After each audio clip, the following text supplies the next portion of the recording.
Olá, agora são 11h30 pelo horário de Brasília, desta terça-feira, 23 de maio de 2023. Este é o Jornal do Empreendedor, segunda edição. Seja muito bem-vindo. Eu sou Bruno Amorim e convido você a acompanhar comigo as principais notícias do dia. Ministério da Agricultura declara estado de emergência zoossanitária em todo o país em função da gripe aviária. Iniciativas no ecoturismo em Bonito, Mato Grosso do Sul, viram referência para o resto do país. E inadimplência bate recorde em abril. As dívidas com o banco foram as que mais cresceram. Tudo isso agora no Jornal do Empreendedor, segunda edição.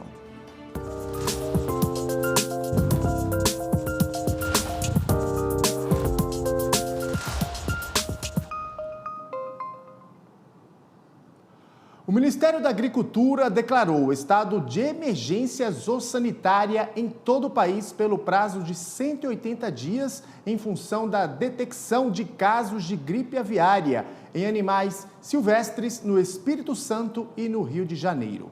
Em nota, a Associação Brasileira de Proteína Animal afirmou que a decisão reforça a transparência e o papel estratégico de liderança do Ministério da Agricultura. Em São Paulo, o Instituto Butantan começou a desenvolver uma vacina contra a doença, temendo que ela se torne uma pandemia. A influenza aviária é uma doença viral altamente contagiosa e a transmissão ocorre pelo contato com aves doentes, vivas ou mortas. O vírus não infecta humanos com facilidade. Os testes em laboratório estão sendo realizados com cepas cedidas pela Organização Mundial da Saúde. E quanto mais eficiente, mais rentável é um negócio. Mas como trilhar esse objetivo? Na coluna Guia Empreendedor de hoje, vamos receber dicas de como otimizar esse processo. Aqui comigo, o Marcos Tielli, sócio da consultoria Adigo. Tiago, seja muito bem-vindo ao Jornal do Empreendedor, segunda edição, ao vivo aqui com a gente. Um bom dia para você. Bom dia, Bruno. Tudo bem? Prazer estar aqui com vocês novamente. Prazer é nosso em te receber mais uma vez aqui no canal Empreender. Tiago, a busca por eficiência, de fato, é o foco de muitas empresas para atingir o sucesso dos negócios, correto? Mas até que ponto essa lógica faz sentido no mundo empresarial? Esse é um modelo, mental que a gente tem, Bruno, de buscar sempre eficiência. E claro que parece fazer sentido, é racional que você busque cada vez ter resultados melhores com os mesmos recursos, Porém, a gente vive uma época de muitas mudanças, Bruno? E a gente sabe que muitas vezes, se você está operando no limite da sua capacidade, você vai ter muita dificuldade de adaptar o teu sistema, a tua empresa, para as mudanças que estão acontecendo. Então, a gente precisa, especialmente nesse segundo quarto já, do século XXI, a gente precisa ter uma atenção redobrada para as competências que a gente tem dentro da empresa para poder se adaptar. E para que isso aconteça, muitas vezes eu não posso maximizar o resultado de curto prazo apenas, Eu preciso levar em conta outros aspectos, sendo que talvez o principal deles é essa capacidade de me adaptar a mudanças inesperadas, Por exemplo, a pandemia foi uma mudança que ninguém poderia prever. E essa época que a gente vive traz cada vez mais mudanças que a gente não tem como planejar a priori. Então, é fundamental que a gente consiga trabalhar com algumas ferramentas que levem em conta a capacidade de adaptação da empresa e não apenas buscar um resultado de curto prazo super eficiente. Me perdoe se eu te chamei poucos minutos atrás de Tiago Marcos. Marcos Tielli, quais os principais riscos que uma busca obsessiva pela eficiência e otimização pode gerar às empresas? Na minha visão, na minha experiência, o principal risco é você não conseguir sobreviver a uma mudança, A gente tem muitos casos assim no mundo, mas quando a gente olha o mundo prático aqui dos empreendedores, a gente sabe que no Brasil as mudanças acontecem ainda com mais frequência. Então, como que eu faço para conseguir sobreviver? Quer dizer, se eu penso no horizonte de 5 anos, é mais importante que nos primeiros trimestres eu tenha um super resultado ou mais importante que eu consiga sobreviver durante esses 5 anos? Então, quando eu trago para a equação a chance de sobrevivência, eu vou começar a colocar mais ênfase nessas capacidades de adaptação. Então, alguns exemplos, né, para que a gente possa lidar com esse risco. Quando eu trabalho com planejamento, que eu posso trazer alguns cenários diferentes, né, potenciais mudanças que podem acontecer. Quando eu olho para a minha liderança, que eu consiga ter, por exemplo, a chance das pessoas terem um tempo alocado para pensar sobre novas opções de negócio, novas opções de mercado, de produto. Se eu trabalho sempre no limite, quer dizer, com aquele senso de urgência absurdo, em que a pessoa só consegue lidar com a sua rotina do dia a dia, apenas executar o que está planejado, eu vou correr o maior risco, que é não sobreviver, porque eu nunca vou ter me preparado para uma eventual mudança de cenário. Marcos, na sua opinião, qual é o caminho mais indicado a empresas e líderes para construir aí, de fato, um crescimento saudável e estável ao negócio? Essa é a pergunta dos milhões, né, Bruno? Mas, na minha visão, se a gente conseguir ponderar alguns indicadores, vai ser muito bom. Então, é claro que eu preciso de resultado, né, de curto prazo. Esse é um indicador fundamental. Mas eu posso buscar outras métricas que mostrem se eu estou conseguindo permanecer saudável no meu contexto competitivo. Então, que valor que eu estou agregando, né, para a minha força de trabalho? Qual é o número de inovações que eu estou conseguindo trazer? Ainda que sejam inovações pequenas, né, de rotina do dia a dia. Como é que eu estou lidando com a segurança psicológica da minha força de trabalho? Como é que a gente enxerga o ambiente? Esses são aspectos que mostram se a gente tem, de fato, uma organização que tem uma cultura um pouco mais saudável ou é uma cultura que está fazendo uso excessivo, né, das pessoas e está, de fato, colocando todo mundo no osso. Então, pode ser que eu consiga demonstrar um resultado ainda bom, mas só que isso não vai conseguir ser perenizado conforme o tempo passa e as mudanças acontecem. Então, eu preciso ter na minha estratégia vários indicadores aos quais eu tenho que permanecer atento, e não apenas um indicador de lucro líquido de curto prazo, por exemplo. Então, eu preciso ponderar esses vários indicadores e dimensões de valor da organização para poder desenhar os meus caminhos de desenvolvimento das competências necessárias. Ótimas dicas, Marcos Thiele, sócio da Digo. Quero agradecer aqui a sua participação mais uma vez conosco no canal Empreender, estar ao vivo aqui com a gente no Jornal do Empreendedor, segunda edição. Prazer, Bruno. Muito obrigado.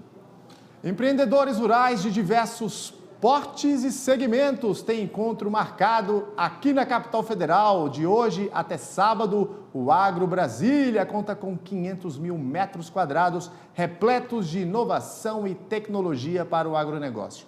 A iniciativa é da Cooperativa Agropecuária da região do Distrito Federal, a CUPA-DF. E a repórter Camila Xavier está ao vivaço aqui com a gente e nos conta todas as novidades da exposição. Camila, seja muito bem-vinda ao vivo aqui com a gente no Jornal do Empreendedor, segunda edição. Quais as novidades para essa edição que acontece aí no PADEF? Bom dia, Bruno. Bom dia a todos que nos assistem. O objetivo aqui, Bruno, é proporcionar aos pequenos empreendedores rurais e às empresas da cadeia produtiva do agronegócio, né, o acesso às mais diversas tecnologias e inovações. O Sebrae está com um stand aqui, é esse que nós estamos, chamado Espaço Inovação e Negócios no Campo, em parceria com a Federação da Agricultura e Pecuária do Distrito Federal, a FAP-DF, e com a Secretaria de Agricultura do Distrito Federal, SEAGRE-DF. Essa é a primeira exposição de inovação promovida pelo Sebrae-DF no segmento do agronegócio.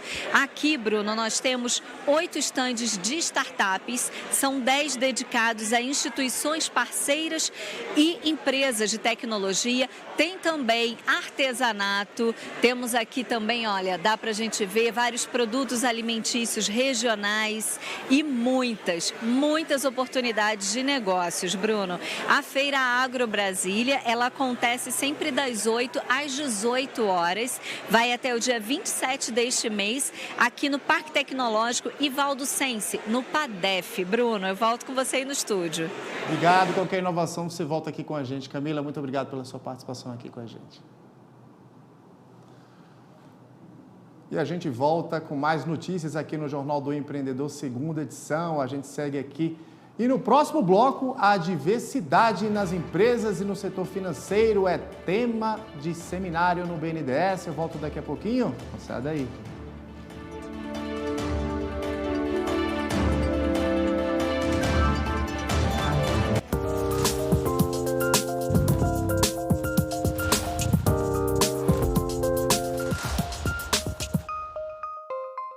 Estamos de volta com o Jornal do Empreendedor, segunda edição, ao vivo e para todo o Brasil.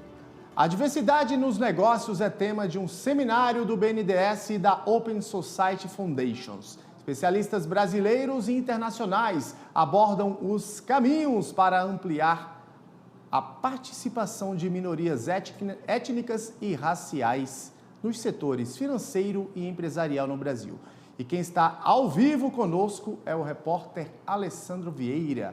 Alessandro, seja muito bem-vindo aqui ao Jornal do Empreendedor, segunda edição. Bom dia para você. Bom dia, Bruno. Bom dia a todos que nos acompanham. A gente está aqui ao vivo no centro do Rio de Janeiro, no Teatro do BNDES, acompanhando esse seminário, que o tema é bem interessante, Empoderamento Negro para a Transformação da Economia, que vai apontar caminhos, perspectivas e também novos caminhos positivos aí para poder estar trabalhando socialmente e economicamente quando a gente fala de diversidade étnico-racial nos setores financeiro e também econômico. Aqui quem abriu o evento hoje foi o presidente do BNDES, Aloísio Mercadante.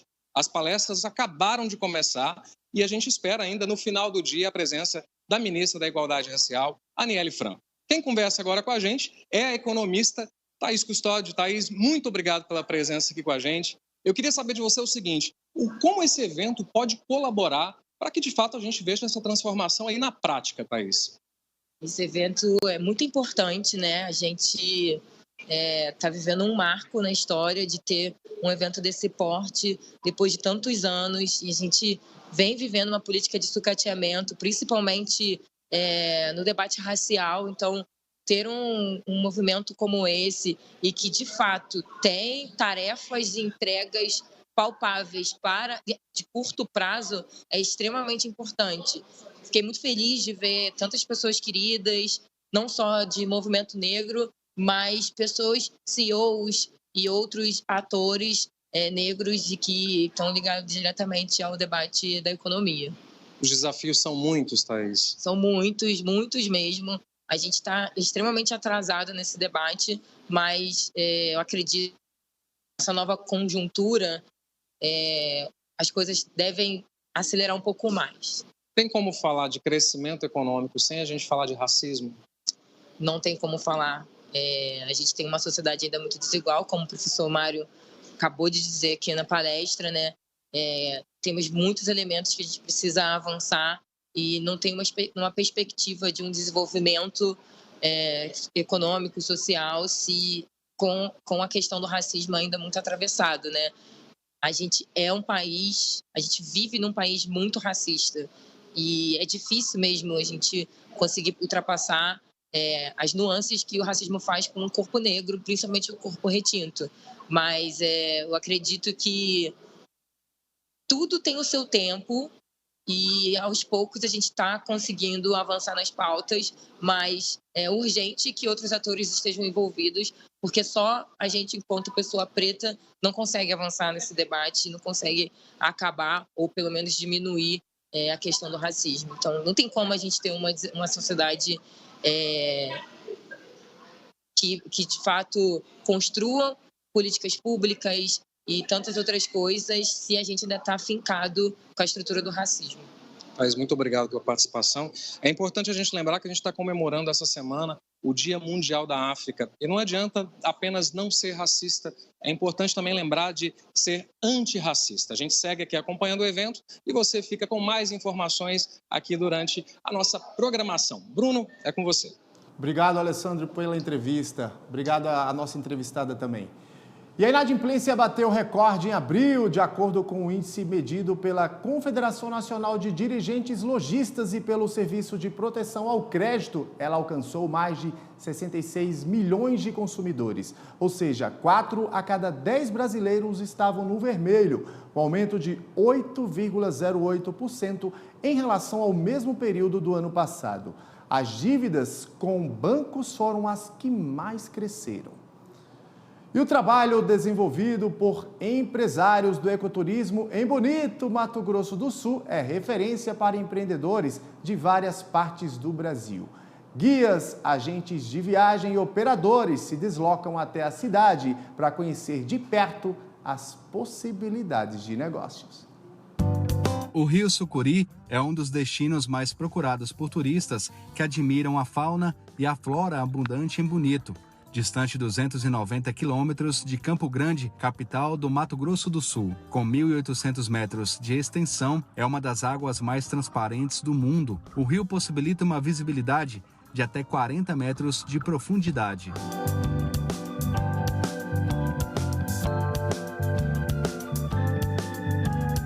Essas particularidades fazem da flutuação a principal atração turística do Rio Sucuri. O passeio custa R$ 200 e dura 2 horas, que valem cada minuto. Ao longo do rio, os turistas têm a oportunidade de observar as diversas espécies de peixes e plantas aquáticas que habitam no local, além de desfrutarem da tranquilidade e da beleza do ambiente. Dessa vez, o grupo que vai no passeio é um grupo um pouco diferente. São empresários de vários setores que estão participando do Inspira Ecoturismo, promovido pelo Sebrae. Além de conhecer cada detalhe da região e do mergulho, aqui eles também terão a oportunidade de conhecer como funciona todo esse empreendimento. O objetivo é abrir novas ideias. Na chamada visita técnica, cada um vê na prática como é colocado em ação o planejamento de negócio de uma empresa com foco sustentável. Quais são os procedimentos de segurança e como o meio ambiente é protegido sem que o faturamento seja colocado em risco. Mários, dono de uma empresa de turismo em Brotas, São Paulo, ele espera levar de volta na mala novos planos para tornar o negócio dele ainda mais sustentável. É muito importante porque a gente trabalha bastante todos os dias do ano e muitas vezes a gente não tem a oportunidade de conhecer outros atores do nosso segmento. Vir até Bonito, conhecer empreendimentos como esse, por exemplo, mas outros também. É muito importante para a gente sempre poder inovar, justamente, saber quais são as tendências do mercado, como que o pessoal do nosso segmento está se desenvolvendo. Então, uma ótima oportunidade, meio que está forçando, a gente não tem como escapar, a gente vem aqui e conhecer mais. Para ajudar nesse objetivo, analistas do Sebrae acompanham cada passo do processo. A gente tenta ver como exemplo o que eles fizeram de práticas sustentáveis, o que leva o ecoturismo em volta desse empreendimento para que os gestores, para que os empresários que venham numa visita técnica consigam identificar o que é possível aplicar no destino deles, no negócio deles, em outras localidades do Brasil. Então, eles vão participar aqui do passeio, realmente é o momento que eles são visitantes, né? São turistas, realmente, eles vão entender toda a dinâmica da operação desse negócio e depois tem a oportunidade de conversar com um gerente, com um proprietário, para entender como foi o nascimento, como que se criaram essas práticas sustentáveis, como que se criou esse ambiente de ecoturismo aqui nesse empreendimento. É uma união de forças onde todo mundo ganha. Os empresários que aumentam o conhecimento de um negócio mais sustentável. O Sebrae, que reforça o papel de apoiar os micro e pequenos empreendedores. E o centro turístico, escolhido como exemplo. E os turistas ganham em conhecimento, experiência e desfrutam de um lugar incomparável. Já a cidade de Bonito aumenta o comércio regional nesta parceria com o meio ambiente. Uma sintonia maravilhosa, né? Saber que aquilo ali foi feito por Deus, principalmente. Então, assim, é encantador a cada momento que a gente passa ali, né? Desfrutando daquela beleza. Foi bem gratificante. Vale muito a pena. A gente vive na correria do dia a dia e esquece de contemplar as coisas simples da vida. E a gente pode desfrutar da beleza natural, da beleza divina e descansar um pouquinho a mente. Então, o lugar é maravilhoso, a experiência é maravilhosa e vale muito a pena vir conhecer Bonito.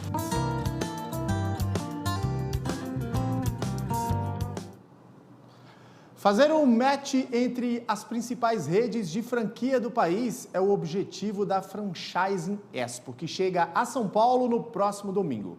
A maior feira do setor está na 30ª edição, com novidades na alimentação, saúde, beleza e vários outros segmentos. E quem nos conta mais detalhes é a diretora executiva da Associação Brasileira de Franchising, a Fabiana Estrela. Fabiana, seja muito bem-vinda ao Jornal do Empreendedor, segunda edição.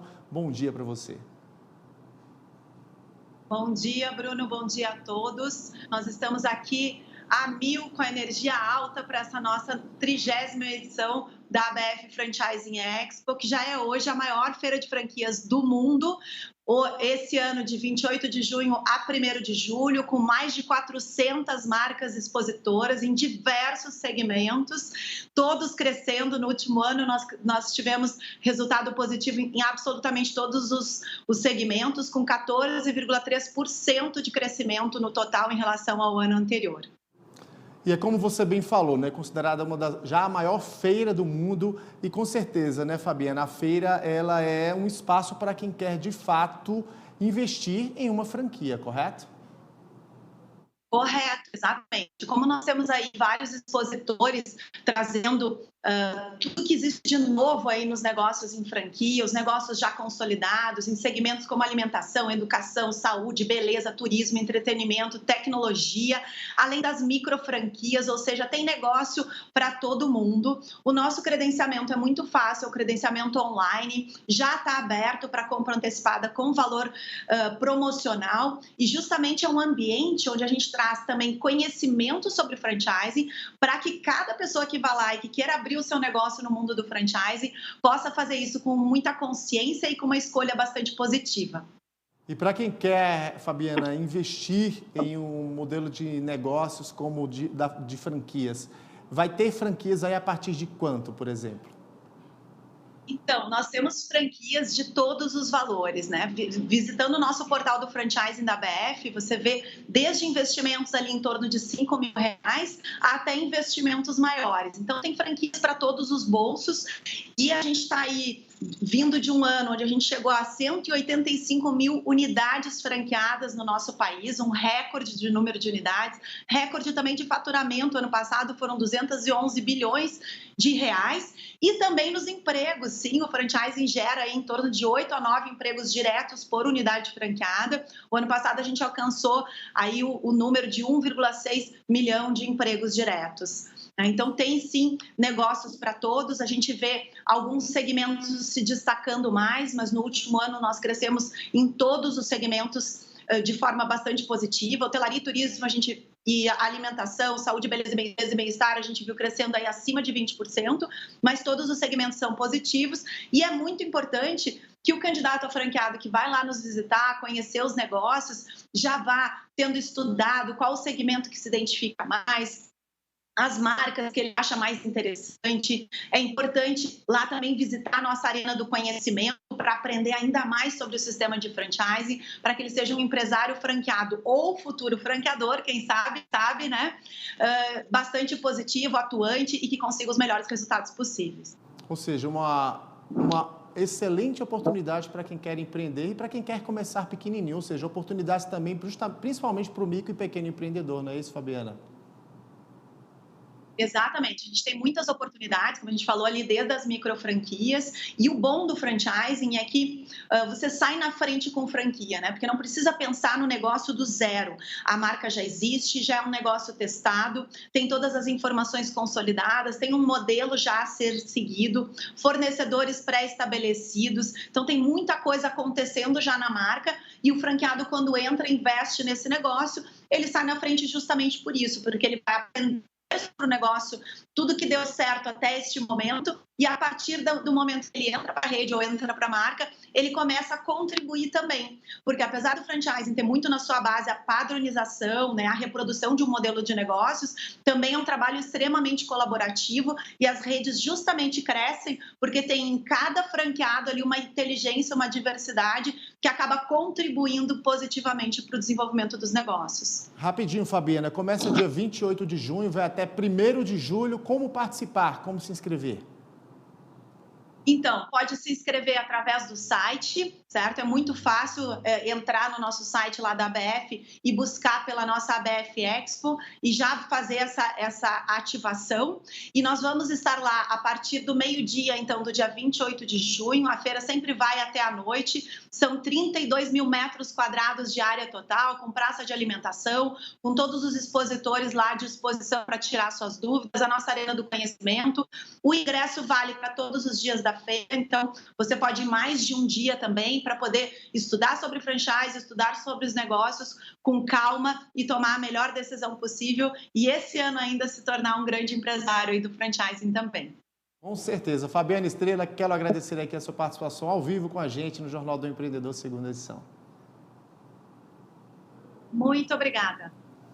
E o Jornal do Empreendedor, segunda edição, fica por aqui. Outras notícias você acompanha na edição de 7h30 da noite. Eu volto amanhã. Até lá. Tchau.